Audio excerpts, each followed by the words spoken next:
I made this.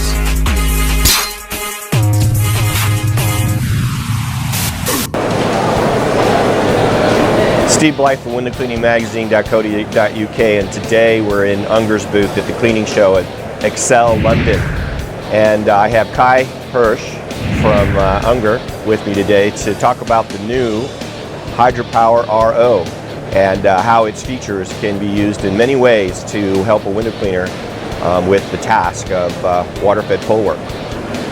So Kai, this has been coming out of your black box shop for how long now? Oh, this has taken a little longer than expected. Yeah. It took a little, I think 1.5 years it took us to develop the system. But now it's out and it's launched, and I think it's made beautiful. I know that Unger's been out interviewing window cleaners and distributors and other people and looking at other people's products for a little longer than a year and a half to try to understand how to tackle the market. A lot of the products that are available today almost seem like they're made in the garage and kind of taken to market. You know, you can see the different pieces that are put together and attached to the sides of the containers and all.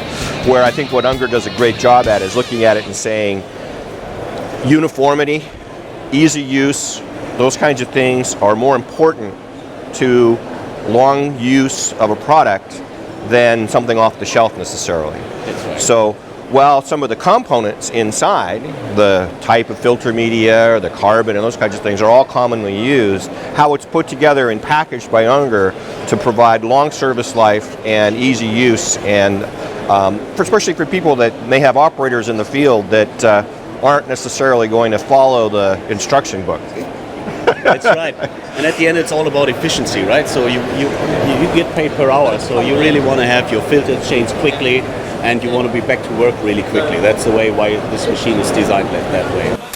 Well, getting to work quickly too sometimes means people are going to take a shortcut, and this won't allow that to occur, because when you turn on the unit, it immediately goes into an initialization mode and a self-test, and then about 2 minutes later it comes up.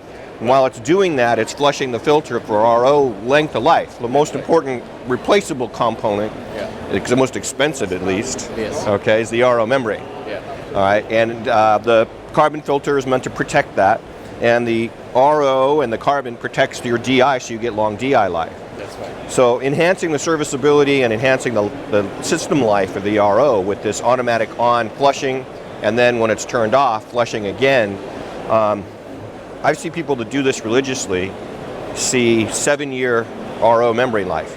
And if you don't, you can pack one up in 3-4 months. That's right.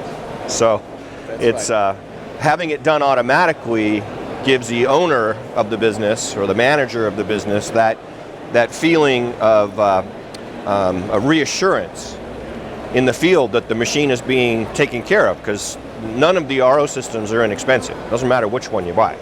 That's right? Correct, yes. And servicing them, okay, is important, because the biggest number one obstacle most people have to pure water cleaning is when the TDS rises and you're out re-cleaning a job.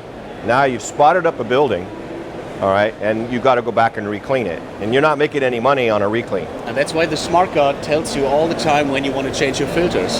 So you don't want to change them too early, then you waste money, and if you change them too late, you go twice. So that's the reason why when you really know when you have to change your membrane, for example, or when your DI filter is messed up. Or even the owner of the company knows how many liters did he use this day. Did he really made a job, or did he just went away? So who do we have to call to find out how many thousands of lines of code had to be written to fit inside this little panel? All right, for it to be able to go and understand, okay, all the little inner workings of an RODI system, so that it knows the flow rate, the length of service on the filter, how the ROs are performing, when they might need to be replaced. I mean, there's a lot of variables going on, depending upon the input water quality, how cold it is, how warm it is, all those kinds of things affect the service life of the system. So to be able to pull all that together and put it into a nice, easy to use system like this is not an insignificant task, I would say. And this is why it also took a little longer, right? So finding the right people, programming this for us, and then making up this controller. including all the flow meters and the flow sensors and the TDS sensors, including measuring the temperature. That all needs to get as input into the controller. And so all these inputs are coming into the Unger gray box. yes. Not a black box anymore. No, It's out of the black box and into the gray box. And all that comes together and ends up being a real simple, easy to use system.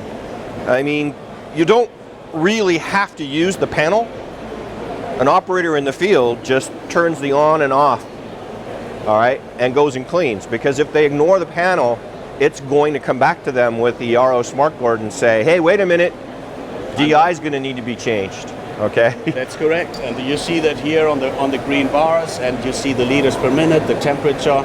You see that you go out with 0. That means you really know your job will be good. And the green bars, yellow, orange, and red, they tell you how far you can go. So when it's orange, for example, it tells you, oh, you want to order some filters at Unger maybe. And when it's going red, it says, please replace them. Otherwise, you won't. And I think that's really helpful, because often what happens to an owner or a manager of a window cleaning business is he gets the call from the field, right? And all they've been doing is turning it on and turning it off, no matter whose unit it is. Yes. And now he's like, oh, could you get the TDS meter, or could you go test the TDS meter on the machine? And it might be a box hanging up the side, or it's a separate one that's sitting in the truck, okay? Where here, they could just say, walk up to the panel and tell me what it says. That's now correct. cycle through each filter by pushing a button and tell me what each one says, and the troubleshooting is 10 seconds, 15 seconds over the phone, all right? Well, this part looks fine. Let's move on to the next one. And it tells the owner even more. So meaning, if you don't do your shutdown mode because you want to get quick off the job, it tells you how often you did it right and you don't did it right. So you can go in the menu and look after that. So if you're the owner manager and you're wondering, well, maybe when they turn it off, they don't want to wait for the shutdown procedure. For example. So they jerk the plug out of the wall, okay, and pack it up. All right, which wouldn't be good for the machine. It would count that it says, oh, I had 10 flushing modes, but I had 9 shutoffs or something like that. Or no, it's the other way around. Sorry, but, so I used it 10 times, and 9 times it was pulled out of the plug before it finished its flush mode. And you can see that. Ingenious.